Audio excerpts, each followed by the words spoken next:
Hello friends, मैं विकास कुमार आप सभी का स्वागत करता हूं my YouTube channel Mathura coaching centre में। तो दोस्तों, आज हम देखने वाले हैं यूपी पुलिस के लिए दोस्तों अति महत्वपूर्ण मैथ के क्वेश्चन। चलिए दोस्तों, आज की क्लास स्टार्ट करते हैं बिना देरी के।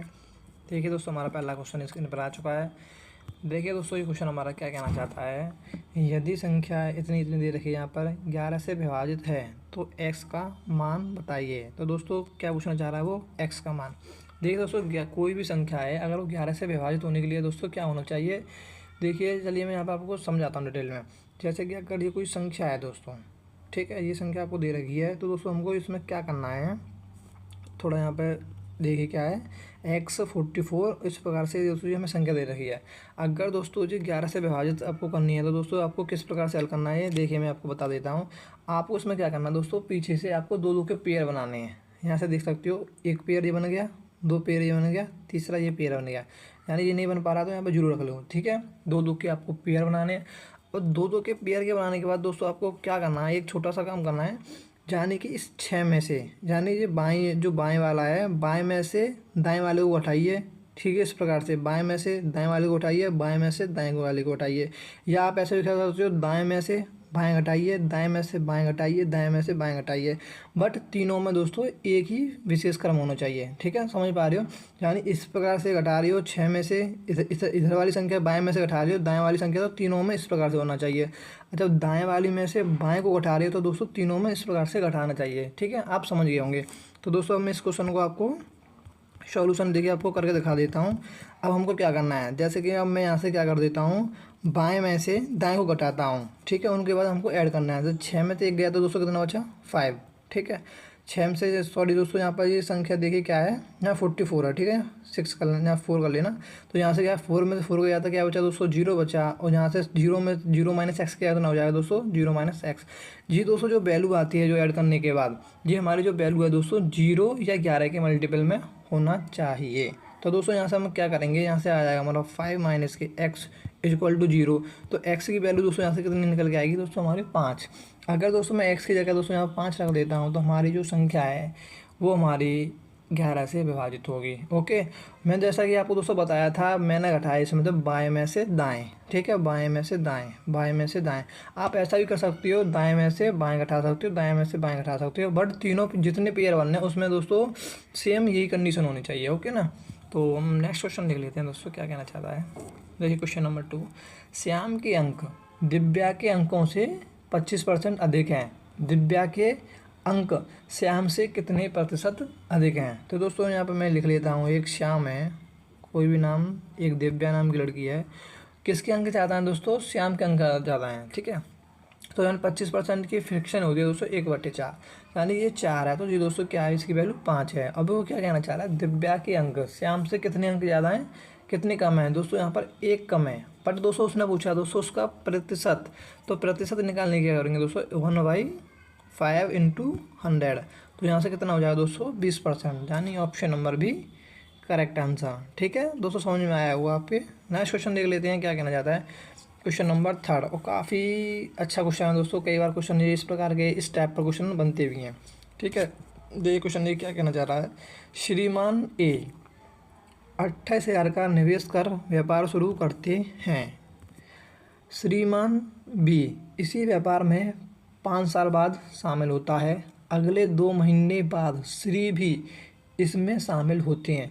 यदि 1 साल के लाभ का अनुपात 4:2:3 है तो बी और सी द्वारा निवेश की गई राशि है, ठीक है। तो दोस्तों मैं इसमें एक छोटा सा आपको कंसेप्ट बताना चाहता हूँ। जो हमारा पूंजी का जो होता है, जो निवेश की गई होती है दोस्तों, उनका जो अनुपात होता है वही हमारा क्या होता है, लाभ का अनुपात होता है, ठीक है। मैंने आपको क्या बताया, जो भी जो पूंजी होती है इसका जो अनुपात होता है दोस्तों, वही क्या होता है, हमारा लाभ का अनुपात होता है, ठीक है। जो अनुपात निकल के आया है, जो अनुपात से जो एचसीएफ जो संख्या जो निकलती है, तो वो क्या होता है, देखिए दोस्तों मैं आपको समझाने की कोशिश कर रहा हूँ, देखिए दोबारा से बताता हूँ। जो पूंजी होती है, जो पूंजी दोस्तों दी होती है दोस्तों, उनका जो अनुपात होता है वही हमारा लाभ का अनुपात होता है, ठीक है। तो यहाँ पर मैं इजीली आपको देखिए क्वेश्चन के जरिए समझाता हूँ, ठीक है। आप इजीली यहाँ पर क्वेश्चन के जरिए से आप समझ भी जाओगे। श्रीमान एक ए है, एक बी है, एक सी है। इसने भाई 28,000 रुपये लगाए, ओके। इसने 28,000 रुपये लगाए। और दोस्तों यहाँ पर आप देख सकते हो 1 साल की बात हुई है, तो यानी 1 साल में कितने महीने होते हैं, 12। ओके, अब आगे उसने क्या बोला है, देखिए क्वेश्चन को दोस्तों आपको समझना है, ठीक है, कुछ भी नहीं है मैथ के क्वेश्चन में। ओके, घबराना नहीं है। श्रीमान भी इसी व्यापार में 5 साल बाद शामिल होता है, ठीक है। 1 साल की बात हुई है, यहाँ पर देखिए आप पढ़ सकते हो, 1 साल की बात हुई है, तो दोस्तों 5 महीने बाद लगाया था दोस्तों, बच्चे कितने, 7 महीने। यानी बी ने दोस्तों उसने निवेश कितना किया है, 7 महीने किया है। माना कि उसने बी की दोस्तों यहाँ पर पूंजी नहीं दे रखी है, हम मान लेते हैं बी ने बी ही लगाया, और कितने कितने मतलब कि महीने लगाए, 7 महीने। ओके, अगले 2 महीने बाद सी भी इसमें शामिल होते हैं। अगले 2 महीने बाद यानी 5 जे हो गए, 2 जे हो गए, यानी 7 महीने के बाद दोस्तों कौन शामिल होता है, हमारा सी होता है। यानी 5 महीने उसने लगाया, यानी सी ने मतलब कि मान लिया हमने सी ही पूंजी लगाई। उसके बाद दोस्तों उसने 5 महीने तक उसने क्या किया, अपने व्यापार में शामिल रहा। तो उनका जो लाभ का अनुपात होता है दोस्तों, अब मैं आपको यहाँ पर समझने वाली है, इनका जो लाभ का अनुपात दे रखा है वो 4:3 दे रखा है। देखिए जो हमारा जो लाभ का अनुपात होता है वो क्या होता है, वो हमारा पूंजी का अनुपात होता है। ओके, अब दोस्तों अब मैं अगर मान लूँ जो अनुपात हुए है इसमें, अगर मैं मान लूँ कि वो अनुपात ना, ये अनुपात दे रखा है, अगर मैं मान लूँ कि अगर मैं इनमें अनुपात को हटाना चाहूँ, अगर वो मैं पूंजी ले आ दूँ, तो दोस्तों क्या हो जाएगा, यहाँ से ये पूंजी इसके बराबर हो जाएगी। ठीक है, देख समझने की कोशिश करना है। जैसे कि अगर जी पूंजी है, अगर हम क्या करते हैं, लाभ का अनुपात निकालते हैं, तो क्या करते हैं हम, इसका जो रेशियो काट कर क्या करते हैं, हम अनुपात ले आते हैं। माना कि जो हमारा रेशियो काट के जो भी इनमें जो कॉमन संख्या होती है वो मैंने मान लिया x था, तो ये जो हमारा जो पूंजी का अनुपात होता है वो लाभ का अनुपात होता है। तो दोस्तों जो हमारे जो जी निकल के आ गई दोस्तों, हमारा पूंजी निकल के आ गई। और जो पूंजी हमारे इसके हिसाब से दोस्तों, ए की पूंजी दोस्तों जी दे रखी है, और बी की पूंजी जी दे रखी है, और सी की पूंजी हमें जी दे रखी है। जबकि हमारे यहाँ पर क्या है, हमारी देखिए ए की पूंजी दोस्तों 4x है, और यहाँ पर बी की पूंजी होगी हमारी 2x, और सी की होगी 3x, और जी वैल्यू दोस्तों किसके बराबर दे रखी है, हमें इसके बराबर दे रखी है। ओके, तो यहाँ से मैं करना चाहूँगा आपको, देखिए ए की पूंजी अगर यहाँ से निकालूँ मैं, एक्स की वैल्यू निकालनी है हमें, तो 4x इक्वल टू हम यहाँ से निकाल लेंगे दोस्तों, क्या हो जाएगा, 4 से दोस्तों कितनी बार कट जाएगा, यहाँ से 3 बार कट जाएगा, यानी 88 है 84, यानी एक्स की वैल्यू यहाँ से दोस्तों हमारी 84,000 निकल के आएगी। ओके, समझने की कोशिश करना। अब यहाँ से एक्स की वैल्यू दोस्तों 84,000 निकल के आएगी। ठीक है, मैं यहाँ पर भी कर दूँगा 84,000, और यहाँ पर भी कर दूँगा मैं आपका 84,000। ठीक है, अब ये जो वैल्यू है दोस्तों किसके बराबर है जी, इसके बराबर है। ठीक है, तो वो पूछना क्या चाह रहा है, बी और सी द्वारा निवेश की गई राशि। ठीक है, तो देखिए यहाँ पे मैं क्या कर लूँगा, B7, ठीक है, 7 भी बराबर दोस्तों किसके बराबर है, 84,000 इंटू 2। ठीक है दोस्तों, थोड़ा यहाँ स्पेस नहीं है, देखिए कोशिश करना आप समझने की। ठीक है, B7 इक्वल टू किसके बराबर है दोस्तों, B7 इक्वल टू किसके बराबर है दोस्तों, 84,000, 84,000 दोस्तों कितनी बराबर है, इंटू 2। तो यहाँ से मैं 7 से काट दूंगा, दोस्तों कितने बार कट जाएगा दोस्तों, 12 बार, 12 7 84, और 12 दूनी 24, यानी जो बी की वैल्यू निकल के आई दोस्तों 24,000 निकल के आई।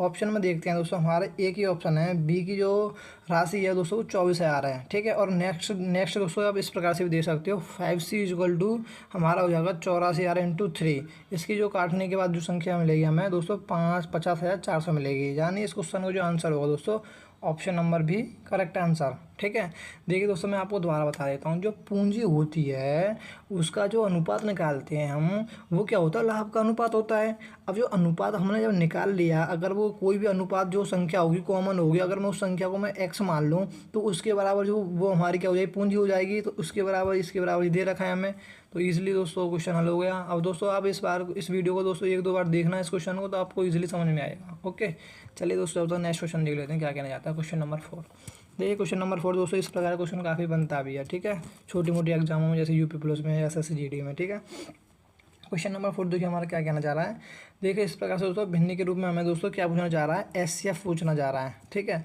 अगर दोस्तों यहाँ SCF दे रखा है, अगर दोस्तों यहाँ पे LCM दे रखा हो तो क्या करते हैं, अगर दोस्तों SCM दे यानी माशा दे या लाशा दे, तो हमें इस प्रकार भिन्न के रूप में अगर संख्या दे रखी है तो हमें क्या करना होता है, अगर LCM दे रखा है तो जो अंश वाली संख्या होती हैं उनका हम दोस्तों क्या करते हैं, सबसे पहले LCM निकालते हैं, फिर SCF निकालते हैं। ओके, अगर SCF दे रखा है यानी माशा दे रखा है तो हम सबसे पहले SCF निकालते हैं, फिर LCM निकालते हैं। ठीक है, मेरे कहने का मतलब ये है, जो चीज़ दे रखी है, जो चीज़ पूछ रहा है, तो सबसे पहले अंश में उसी को निकालते हैं, और बटे में जो हमारा बच्चा क्या SCF निकालते हैं। ओके, तो मैंने आपको बता दिया अब क्या करेंगे।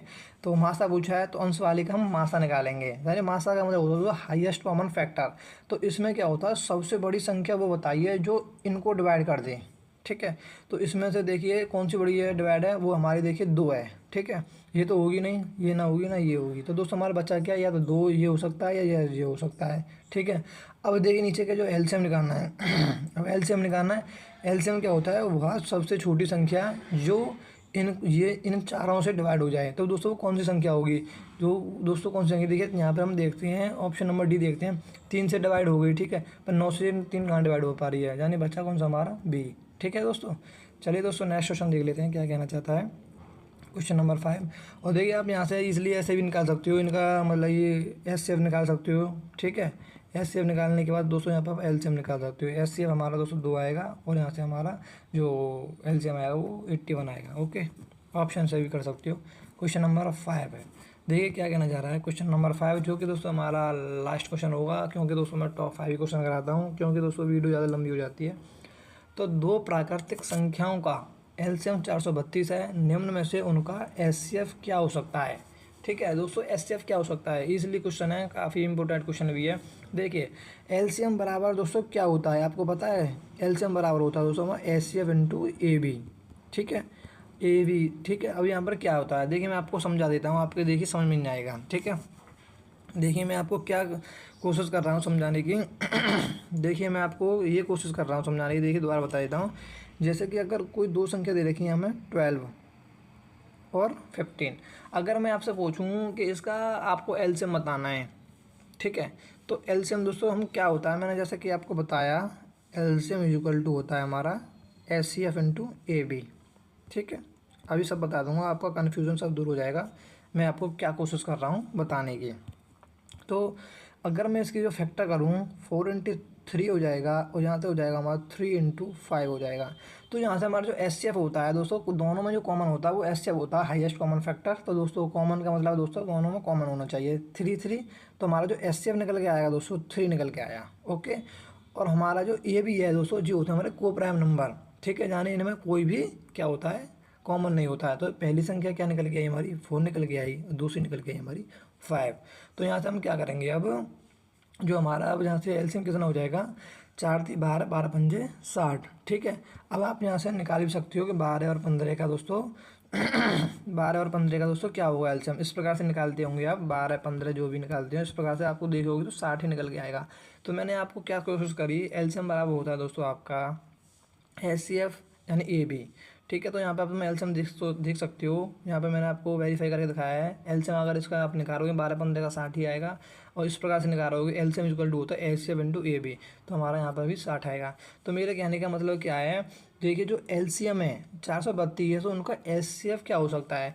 जो एलसीएम होता है ना दोस्तों, वो हमेशा आपको ध्यान रखना है वो एचसीएफ से और जो उसके जो को प्राइम नंबर होते हैं उनसे हमेशा डिवाइड होता है, ठीक है।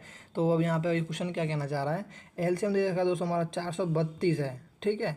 और जबकि यहाँ पर एचसीएफ क्या हो सकता है, तो एचसीएफ से 100% क्या होगा दोस्तों, वो संख्या डिवाइड होगी, क्योंकि दोस्तों एलसीएम इक्वल टू क्या होता है दोस्तों एचसीएफ इंटू ए बी होता है, ठीक है। हमेशा एलसीएम में क्या होता है दोस्तों एचसीएफ छुपा रहता है, तो वो संख्या एचसीएफ से डिवाइड होगी।